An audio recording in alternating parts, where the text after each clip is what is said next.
A lot of people tend to give Dwayne Johnson, aka The Rock, a hard time about his acting. He always seems to play the same old tough guy with a heart of gold in every single movie. Don't cry, don't cry.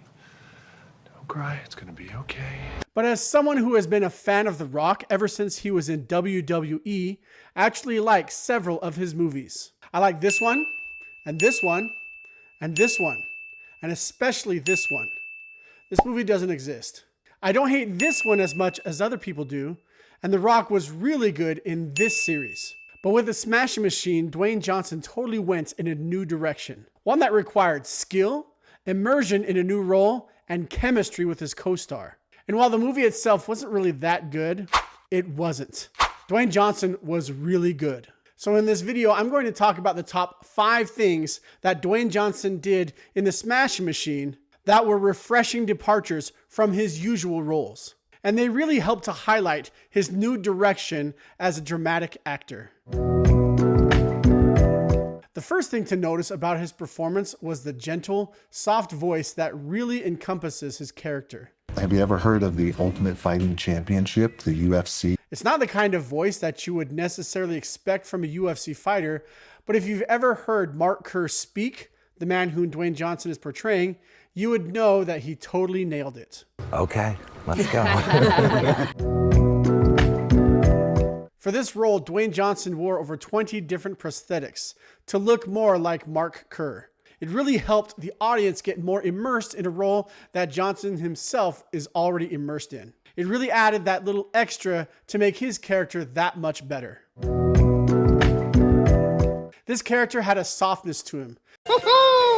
Definitely not an athletic softness, but a personality one that, in the case of Dwayne Johnson, was an acting softness. Now, Dwayne Johnson has had roles where he plays a softer person, like this movie or this movie, which doesn't exist, but it wasn't as consistently a part of his character as it was here. And it was really nice to see that consistency in his character. Benedict Cumberbatch, whom I love as an actor, plays what is perhaps my favorite character portrayal on screen in Sherlock Holmes. I love almost everything about his portrayal. Almost. I say that because it is very difficult to watch Cumberbatch try to play the violin. Even the best of actors can't do everything. She can't play the cello, their singing isn't the best, and his Russian accent is awful, even though the movie is great. And sometimes, even in fighting movies, the action can be just plain bad. But even though The Rock isn't a UFC fighter, he definitely understands the mechanics and the storytelling elements of UFC fighting. And that part, the fighting, was done very well. Generally speaking, Dwayne Johnson is known as a pretty nice guy.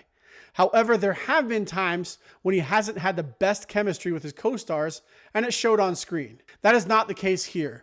The way that Emily Blunt and Dwayne Johnson acted off each other here was genuinely impressive. Generally speaking, the most successful roles often have someone opposite them to bring out their qualities. And that's what happened here. Emily Blunt's character, Dawn Staples, was the chaotic, unpredictable character that Dwayne needed to really make his gentle, controlled character really shine. It was a refreshing dichotomy. So is this Dwayne Johnson's best role yet? It's one of his most immersive for sure. And it's definitely one of his standout roles. There is an upcoming Martin Scorsese film that I hope challenges Dwayne Johnson in the same way that this movie challenged him. But let me know what you think in the comments. Did you see The Smash Machine? What did you think of Dwayne Johnson's performance? Was it his best role? Comment your thoughts. Thanks for watching. Ahui ho, and we'll see you next time.